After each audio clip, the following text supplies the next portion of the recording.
สวัสดีค่ะทุกคนวันนี้เนี่ยวอมอยากจะมาทำวิดีโอที่วอมคิดว่าเป็นอะไร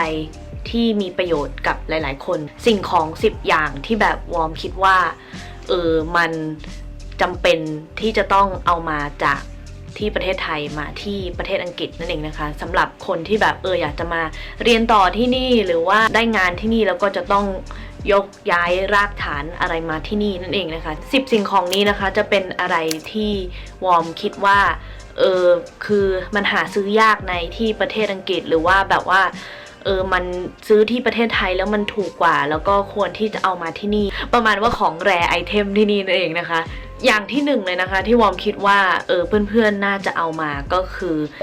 ยาสามัญประจำบ้านยาสามัญประจำบ้านที่วอมพูดถึงนะคะไม่ว่าจะเป็นแบบยาถ่านหรือว่าแบบว่ายาแก้ไข้วอมไปบูธที่นี่ครั้งแรกนะคือพอตอนไปซื้อยาอะไรเงี้ยตอนที่วอมเป็นหวัดอะแบบ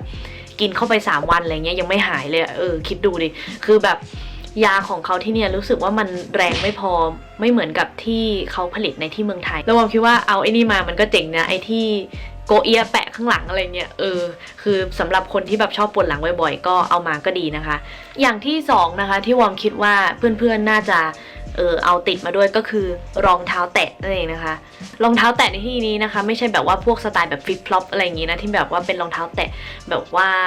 ไฮโซอะไรเงี้ยคือวอมแนะนำว่าให้เอารองเท้าแตะแบบธรรมดามาแบบพื้นบ้านนะคะที่วอมคิดว่ามันจำเป็นนะคะเพราะว่าคือตอนเวลาอยู่บ้านอะไรเงี้ยแล้วก็แบบอาจจะต้องออกไปแวบนึงไปซื้อของอะไรเงี้ยใส่รองเท้าแตะไป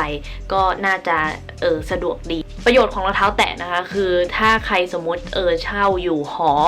กับแบบว่าแชร์แฟลตกับคนอื่นๆอะไรเงี้ยพอตอนไปเข้าห้องน้ำเนี่ยอาจจะเป็นแบบแชร์ใช่ไหมคะคือถ้าเรามีรองเท้าแตะเนี่ยก็แบบเดินไปมาจากห้องน้ำไปห้องเราได้เงี้ยสะดวกอย่างที่3นะคะคืออันนี้เนี่ยได้ใช้แน่นอนก็คือถุงเท้านะคะถุงเท้าที่นี่มันก็มีขายนะคะแต่คือวอมคิดว่ามันแพงไปหน่อยนะสำหรับถ้าเทียบกับถุงเท้าที่เมืองไทยอะไรเงี้ยคือถุงเท้าที่เมืองไทยบางครั้งซื้อได้เป็นโหลๆเลยใช่ไหมไทยถูกกว่านะคะแล้วคือแบบที่เนี่ยได้ใช้แน่นอนเพราะว่าส่วนใหญ่เนี่ยทุกคนเนี่ยก็จะใส่รองเท้าบูทอะไรอย่างงี้นะคะพอใส่รองเท้าบูทเนี่ยเราก็ต้องใส่ถุงเท้าหรือว่าใส่เทรนเนอร์อะไรเงี้ยไปเรียนก็ต้องใส่ถุงเท้าอย่างดีนะอย่างที่4นะคะที่วอมคิดว่าจำเป็นที่จะต้องเอามานะก็คือพวกขนมไทยของฝากจากประเทศไทยอะไรเงี้ยคือเพื่อนๆแต่ละคนเนี่ยมันก็จะมีแบบอีเวนต์นู่นนี่นั่นอะไรเงี้ยแล้วคืออีเวนต์ก็มีแบบต้องไปเลี้ยงฉลองวันเกิดอะไรเงี้ยคือถ้ามีของฝากจากเมืองไทยเอาไว้ก่อนมันก็จะเป็นอะไรที่โอเคหรือว่าคนที่จะต้องแบบว่าเป็นนักศึกษาแลกเปลี่ยนที่ต้องไปอยู่บ้านโฮสต์อะไรอย่างนี้นะคะคือถ้าเอาของฝากมาให้โฮสต์เนี่ยมันก็เหมือนสร้างสัมพันธไมตรีให้กับโฮสต์เราก่อนที่วอมแนะนำเป็นขนมไทยแบบแห้งๆเพราะว่าคือขนมไทยแบบแห้งเนี่ยมันเก็บได้นานนั่นเองนะคะอย่างที่5นะคะคืออันนี้เนี่ยมันแล้วแต่คนนะแต่คือวอมคิดว่าเครื่องปรุงแบบอาหารไทยแบบแห้งๆเนี่ยน่าจะควรเอามาบ้างนะคือที่ประเทศอังกฤษอ่ะเขาก็มีแบบเครื่องปรุงอยู่แล้วมีน้ำปลานู่นนี่นั่นอะไรเงี้ยน้ำพริกเขาก็มีนะคะแต่คือบางเครื่องปรุงอย่างเงี้ยอย่างเช่นแบบว่าข้าวคั่วโคตรหายากนั่นเองนะคะคือมีอยู่ครั้งหนึ่งนะคะคือวอมเนี่ยต้องทำข้าวคั่วขึ้นมาเองนะเพื่อที่จะทำลาบให้เพื่อนๆที่นี่ที่อังกฤษกินนั่นเองนะคะแล้วคือแบบมันไม่ฟินเท่าที่ข้าวคั่วที่เราซื้อทำที่เมืองไทยแล้วก็พวกซองเครื่องปรุงอาหารหรือว่าเป็นแบบผงโลโบอะไรเงี้ยก็ควรใช่โลโบหรือเปล่าจำชื่อยี่ห้อไม่ได้ยังไงก็แล้วแต่นะพวกซองเครื่องปรุงอาหารอะไรเงี้ยที่แบบเป็นแห้งๆอ่ะมันเก็บได้นานแล้วก็ซื้อมาเนี่ยได้ใช้แน่นอนนะคะเผื่อแบบจะต้องทำกิน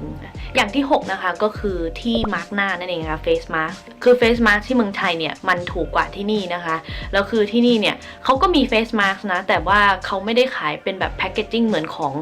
คนไทยเราที่แบบมันมีความน่ารักวอมคิดว่าเฟซมาร์กที่เมืองไทยเนี่ยเป็นอะไรที่ดีงามคือซื้อได้ถูกแล้วก็มีให้เลือกเยอะแยะนะคะไม่ว่าจะเป็นสูตรแบบทำให้ผิวชุ่มชื้นสูตรทำให้ผิวกระจ่างใสอะไรเงี้ยคือที่นี่มีนะคะแต่วอมลองใช้แล้วมันไม่ค่อยโอเคเท่าไหร่มันไม่เหมือนของที่เมืองไทยหรือว่าเป็นเพราะว่าผิวของเราอาจจะเหมาะกับผลิตภัณฑ์ที่มาจากเมืองไทยอะไรอย่างนี้นะคะอย่างที่7นะคะก็คือกล่องข้าวที่แบบกันน้ำได้นะคะคือกล่องข้าวที่เนี่ยพอวอมไปซื้อนะมันไม่กันน้ำอ่ะคือถึงเขาจะบอกนะคะว่าเป็นซีลแบบรับเบอร์นะแต่พอใช้จริงๆแล้วมันไม่เวิร์กนะคะมันจะเป็นแบบออกแนวสไตล์ใส่แซนด์วิช คือคนฝรั่งที่เนี่ยเขาชอบทำแซนด์วิชแล้วก็ใส่กล่องไปกินเป็นอาหารตอนเที่ยงใช่ไหมคะแต่คือแบบเราชอบแบบทำแกงนู่นนี่นั่นแกงมัสมั่นอะไรเงี้ยไปกินที่อยู่ตอนมหาลัยใช่ไหมวอมก็เลยคิดว่ากล่องข้าวที่เมืองไทยเนี่ยมันดีกว่านะคะคือกล่องข้าวที่เมืองไทยเนี่ยกันน้ำได้จริงๆนะอย่างที่8นะคะก็คืออุปกรณ์อิเล็กทรอนิกส์นะคะอุปกรณ์อิเล็กทรอนิกส์ที่วอมพูดถึงเนี่ยก็คือพวกแบบไม้สติ๊กเซลฟี่หรือว่าจะเป็นชาร์จเจอร์แบบที่พกพาได้แล้วก็พวก external hard disk นั่นเองนะคะคือที่เมืองไทยเนี่ยมันถูกกว่าที่นี่เยอะคือที่นี่เนี่ยราคาแพงมากนะคะก็อย่างที่9นะคะที่วอมคิดว่าเป็นอะไรที่มีประโยชน์สุดๆนะก็คือเข็มกลัดนั่นเองนะคะคือตอนที่มาที่นี่ครั้งแรกๆนะคะตอนแรกๆเนี่ยวอมซื้อเสื้อผ้าไม่ค่อยเก่งเท่าไหร่นะแล้วก็ซื้อเสื้อผ้ามาไซส์ผิดอะไรเงี้ยคือเขามีระบบรีเทิร์นแหละแต่ว่าบางครั้งเนี่ยมันก็ไม่พอดีอยู่ดีนะคะไซส์ที่เขาให้มาแล้วก็เข็มกลัดเนี่ยเป็นอะไรที่แบบช่วยทำให้เสื้อผ้าของเราเนี่ยฟิตออกมาดูดีอะไรเงี้ยแล้วก็ถ้าใครเย็บปักถักร้อยเก่งนะคะแนะนำว่าให้เอาพวกเข็มเย็บผ้าอะไรพวกนี้มาด้วยนะคะเผื่อแบบเสื้อผ้าเสียอะไรเงี้ยอันเนี้ยมันหายากที่อังกฤษนะคะสุดท้ายนะคะที่วอมคิดว่าทุกคนควรเอามานะแต่คือวอมคิดว่าทุกคนก็ต้องเอามาอยู่แล้วแหละก็คือบัตรประชาชนคือที่วอมต้องบอกทุกคนว่าต้องเอาบัตรประชาชนมาเนี่ยคือมีอยู่ครั้งหนึ่งอะคือไม่ใช่มีอยู่ครั้งหนึ่งมีหลายครั้งเลยแหละที่วอมไม่ได้เอาบัตรประชาชนมาแล้วก็แบบพอตอนจะไปเที่ยวไนท์เอาท์อะไรเงี้ยเขาก็จะต้องเช็คบัตรประชาชนแบบเข้มงวดจริงๆนะก็คือส่วนตัวเนี่ยวอมไม่อยากเอาพาสปอร์ตไปเพราะว่ามีอยู่ครั้งหนึ่งเกือบหายจริงๆนะคือตอนนั้นเนี่ยวอมไปคลับครั้งหนึ่งแล้วคือแบบพาสปอร์ตมันหล่นจากกระเป๋าตอนนั้นแบบใจหายล่วงสุดๆเลยนะคะวอมคิดว่าถ้าเพื่อนๆเนี่ยเอาบัตรประชาชนแล้วก็พกไปในเอาท์เนี่ยจะเป็นอะไรที่ปลอดภัยกว่านะคะไม่งั้นแบบอาจจะหายนะเหมือนวอมได้นะคะถ้าทำบัตรประชาชนหายก็ไม่เป็นไรนะคะพอตอนกลับไทยเนี่ยก็ค่อยไปทำใหม่อีกทีเอาละค่ะนั่นก็คือ10สิ่งของที่วอมคิดว่าควรที่จะเอามาประเทศอังกฤษนะคะถ้าเพื่อนๆคิดว่าสิ่งของอันไหนเนี่ยจำเป็นแล้วก็ควรที่จะต้องเอามานะคะสามารถคอมเมนต์แชร์กับเพื่อนๆในวิดีโอนี้ได้เลยนะคะด้านล่างวิดีโอเลยนะแล้วก็ถ้าใครชอบวิดีโอนี้เนี่ยอย่าลืมกดไลค์เป็นกำลังใจให้ด้วยนะคะแล้วก็กดแชร์วิดีโอนี้ด้วยนะถ้ามันเป็นประโยชน์ให้กับเพื่อนๆนะแล้วก็ไว้เจอกันใหม่ในวิดีโอหน้านะคะทุกคนบ๊ายบายสวัสดีค่ะ